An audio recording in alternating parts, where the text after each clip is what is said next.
Upat ka mga criminology students ang naglibod sang uta na gudlang mabuligan ang isa ka 86 anyos nga lola sa Baguio City. Madasig nga naglapta ang mga litrato sang ila pagbulig sa tigulang tubtob nga ginkilala kag ginpasidunggan sila sang local government unit sang syudad sang Baguio. Aton sila kilalahon sa sining episode sang Baganingan.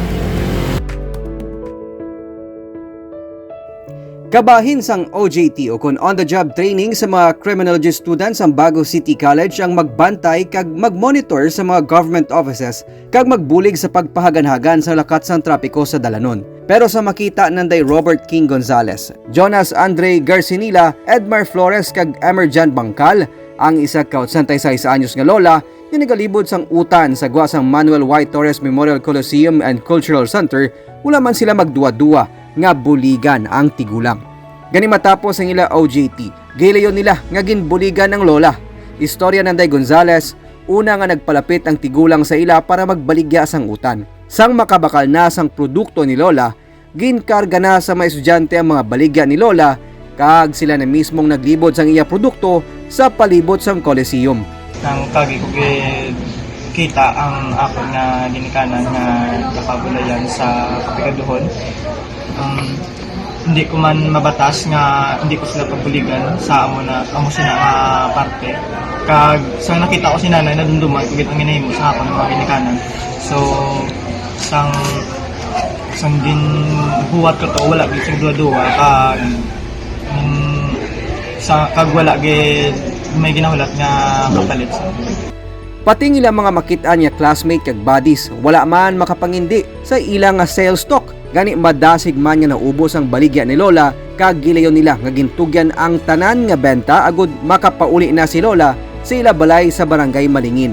Amo to nga time bali wala ko na huyak sa akong ginahimo sir kay tungod ginabuligan ko lang sinanay nga para makaubos ang iyang benta para hindi na sa makapuli sang gabi ng bali pag himo to namon sang amo to nga time ng impatagin namon ang amon nga huya para lang mabuligan si nanay. Isa sa mga kaupod na Day Gonzales si Emerjan Bangkal nga mong nagkuha sang litrato kag nagpost sa social media sang maayong nga ginbuhat sang iyang mga buddies. Nalipay siya sa nasaksihan nga pagbulig sang iyang mga buddies nga sa piyakman sang kakapoy. Nagpanikasog nga makabulig sa isig katawo.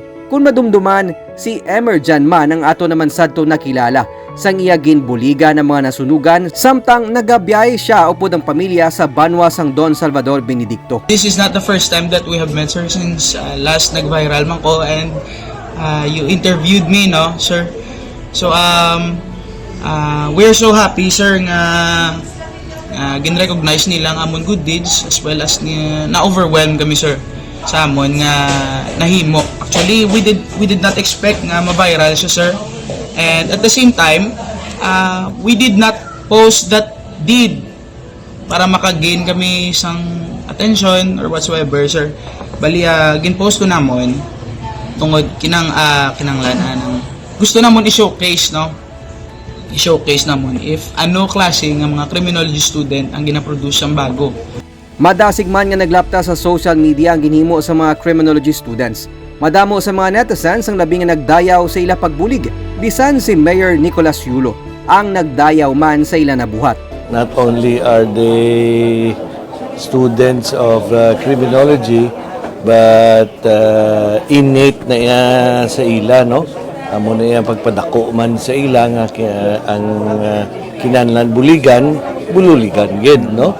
And aton ginadayaw gid no kay gina-practice nila ang nahibaluan man nila halin sa ila ginikanan, halin sa ila eskwela no and that is truly a trait na mapadayaw naton as Bagonhon no and I hope that it serves as an example to all Bagonhons nga dapat manggid kita mabinuligon sa aton nga isig tao, especially those that are of need. Suno pa sa mga estudyante, nahangpan nila ang kabudlay ni lola kag sang ilang mga ginikanan. Amo nga wala na sila maghuya-huya nga maglibod para lang mabuhinan ang pagpangabudlay ni lola. Si mama nang isa man ka vegetable vendor Tapos, syempre, sir, nabatyagan ko man kung anong kakapoy lang ang ginatawag, sir. Okay, syempre kami, sir, umama kami mo. So, umama kami ga obra.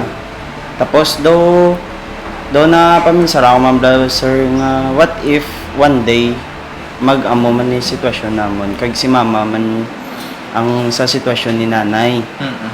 Amo na, sir, nga, wala ko nagduwa-duwa nga mabulig kay nanay. Nalipay kay maka-influence siya sa mga bodies sir nga iban pwede sila ka kung ga-duty sila pwede sila ka bulig kung may makita sila nga buligan sa dako nga influential sa mga bodies sir nga magsunod man sa ila ni Sir Edmar ni Sir King nga kung okay lang man hindi pag-post pero padayon nila ngay mo nga bulig sa tabla sir. Ang pagkamabinuligon kag ang sinseridad sa pagserbisyo ang nangin isa man sa mga kabangdanan nga ginpasidunggan sang Bago City Local Government ang mga criminology students. Ini pinaagi man sa Star Kawani Spot Awards nga ginhatag sa ila sa pagpanguna sang City Human Resource Management Office.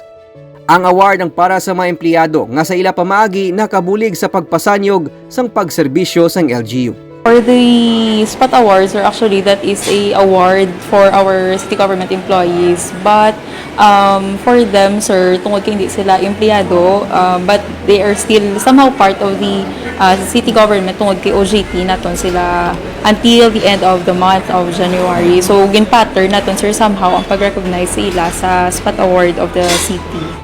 On the spot. It's a daily recognition of good deeds. Daily recognition of good deeds nga dapat kisa lang na nato makita subong mo nga gina-recognize.